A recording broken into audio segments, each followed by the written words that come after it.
You've probably seen the headlines. Countries closing the door on Americans, passports being rejected, American tourists suddenly unwelcome across the globe. And yes, there is a real story here. It is just more nuanced, and honestly, more interesting than the clickbait version suggests. The world is not suddenly declaring war on the American passport. What is actually happening is a quieter bureaucratic shift that can catch travelers out if they are relying on rules from a few years ago. Brazil has brought back a visa requirement for Americans. Europe now has biometric border checks, with another travel authorization still to come. The United Kingdom requires advance permission, and a couple of countries have gone considerably further. Welcome back to Jetset Jeremy, your slightly dry, mostly accurate, occasionally caffeinated guide to the world as it actually is, rather than how the travel brochures paint it. I am Jeremy, originally from England, living in the United States for over 2 decades now, and genuinely passionate about making sure you do not turn up at a border looking confused. Before we get into the countries, here is the framing to keep in mind. Most places are not banning Americans. They are making entry less automatic. The spectrum runs from pre-travel authorization and biometric checks, through proper visa requirements and reciprocal restrictions, all the way to suspension of visa issuance. And because these rules can move, always verify the current requirements with official government sources before you travel. What was true 6 months ago may not be true when you reach the airport. If you are already planning a trip, Kiwi.com is a flight search tool I rate for finding less obvious routings and multi-stop combinations. There is a link in the description, and I will come back to it briefly later. Right, Brazil. For a long time, Americans could visit Brazil without much fuss. That arrangement ended. Since April 2025, US passport holders traveling for tourism or business have needed a visa or e-visa before traveling. It is not some enormous barrier. You apply in advance, pay the fee, and wait for approval. But it is a genuine change. The days of simply booking the flight to Rio and assuming the passport will take care of the rest are gone.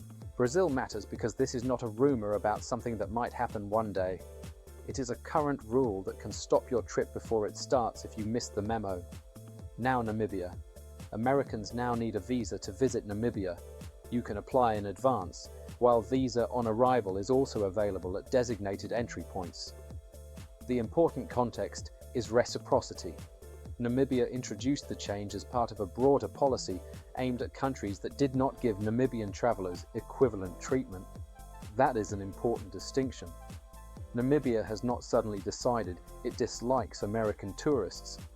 The government decided the entry relationship should work more evenly in both directions. And Namibia is exactly the kind of place where this matters, because it remains an extraordinary destination. Enormous landscapes, desert, wildlife, the skeleton coast. But now, with one extra piece of travel admin Americans need to understand. Now Europe, where 2 completely separate systems keep getting mixed together. The first is EES, the entry-exit system. This is the biometric border system for non-European Union travelers making short visits to the Schengen area. It is now fully operational. Your travel document information, facial image and fingerprints are recorded at the external border. You do not apply for EES before the trip. It is a border process. ETIAS is different. That will be a pre-travel authorization for Americans and other visa-exempt travelers. As of August 2026, ETIAS is not yet operating. The European Union says it is due to start in the final quarter of 2026. When it does launch, eligible travelers will apply before travel and pay a fee. So EES, Biometric Border Registration, already operating.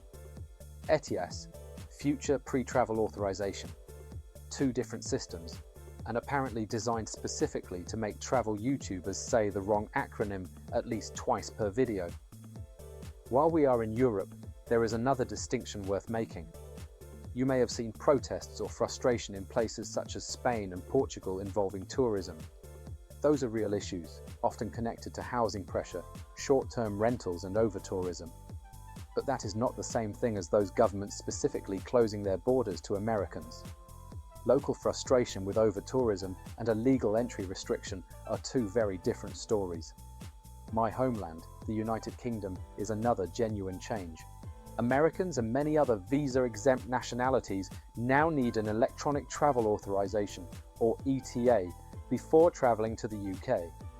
It is digital permission rather than a traditional visa, so no embassy queue, but you need to obtain it before boarding. This is not specifically aimed at Americans.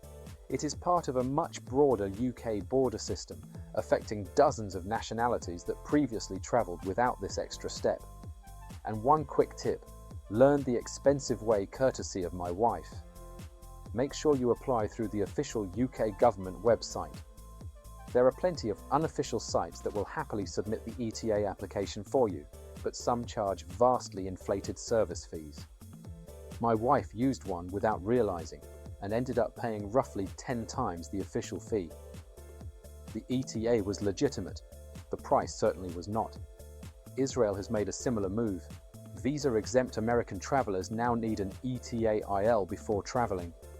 Again, it is an online authorization rather than a traditional visa, but it changes the old assumption that you simply book the ticket and turn up. And this is really the pattern running through most of the video. Entry is not necessarily being denied, it is being made more deliberate. Then we get to Mali and Burkina Faso, which sit in a very different category.